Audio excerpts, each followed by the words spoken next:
A male British rapper has broken a women's weightlifting record while identifying as a female to highlight what he calls the absurdity of claims there's no biological strength difference between men and women.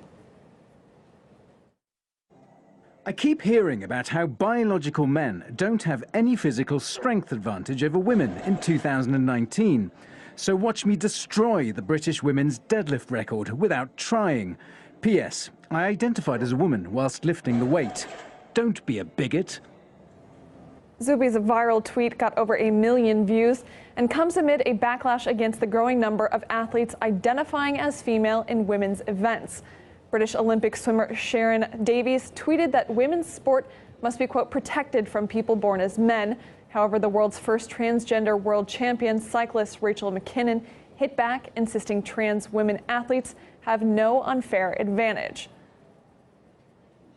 Now, Olympic rules state men can participate as women without having surgery as long as they undergo hormone therapy to bring down testosterone levels. We're now joined live by the rapper behind the viral video, Zuby. Thank you for joining us. Now, why do you think your weightlifting record video went viral, and what have been some of the responses to it? So I think the video went viral because in a very clear way it demonstrated the entire notion, it dispelled the entire notion that there is no inherent biological strength advantage that men have over women. I mean, that's something that we've known for thousands of years. It's the reason why men's and women's sports are segregated and always have been to maintain fairness. So I think the video went viral because it touched on a timely issue, and it was somewhat amusing and comical. People did find it funny, but underneath all that, I think it did bring light to important conversation that's happening all over the world right now. And what kind of responses have you gotten to that video? Wow, a lot of them. It's been difficult to keep up with it. I mean, as you said, it's had over 1 million views now and thousands of comments from all over the world. I would say that 99% of them have been very positive. Lots of people have found it amusing. A lot of women actually have reached out to thank me for voicing up about the issue and demonstrating what the actual reality is. And there's been a very tiny amount of negative backlash. I'd say out of the thousands of comments, I would say less than 20 of them have been negative. This is, of course, a very touchy subject. Has anyone accused you of insulting transgender athletes? And if so, how would you respond to that? Well, according to their own logic, they have no proof that I myself did not identify as a woman whilst doing that video. So by their own logic, I could easily accuse them of being transphobic or being bigoted by claiming that I, in fact, was not a woman at the time that video was recorded, because they have no proof of that. They've said that one can self-identify as whatever they want, and they, therefore, the onus of proof that I identified as a man whilst doing that, the burden of proof is actually on them. Do you see a problem with the current Olympic rules on transgender athletes, that they just have to prove that a year before that their testosterone levels were under a certain level? Absolutely, because testosterone is not the only difference that gives men a physical advantage over women, especially in strength and speed. There are other factors as well. If someone's gone through puberty as a male, you're likely to be considerably taller, especially at the extreme ends.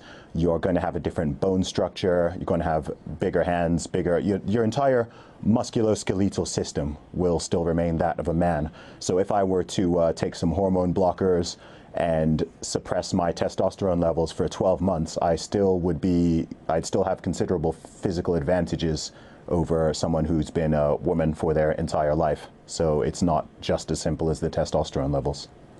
So in your opinion, is it ever possible for a transgender woman to be physically equal to a biological woman? No, because the DNA and every chromosome in that person's body is still male. And as I said, if they've gone through puberty as a male, as a biological male, there still will be inherent differences. So I have nothing against. I don't think anybody in this debate has anything against any individuals or groups. It's merely about maintaining fairness and not distorting reality in a way that could actually be very harmful and perhaps even, could actually ruin women's sport if it's let to go to its full conclusion, really. Opponents of having transgender people competing in women's sport have suggested creating a separate competition for transgender women or men, as it may be. Is that transphobic then? Having an additional league? No, not at all. That would actually be potentially fair. I don't know if there are enough athletes for that to be a practical idea. In reality, I don't know what the numbers are, but that would certainly be fairer than having those people competing against biological women. If that does happen, then after a certain amount of time, it would actually lead to all of the world records, all of the champions being biological men, if it's as simple as self-identification and a little bit of hormone suppression. I mean, that's not enough. You can't level the playing field because the biological differences remain.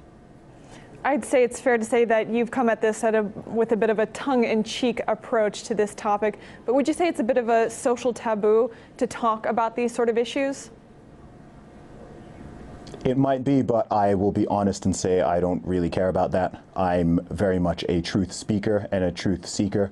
I value being honest. I value being as objective as possible. The goal is not to hurt anybody's feelings. I think some people like to pretend to be offended to try to shut down debate or to not listen to other arguments. It's a very common tactic that people use. And I know what my intentions are. The intentions are good. And as I said, I think the way people responded to it, I think the vast majority of people understand what I'm saying, and I think people are grateful that I did it and provided them with some entertainment in the process. Full-time independent rapper and creative entrepreneur Zuby, thank you so much for joining us on the program.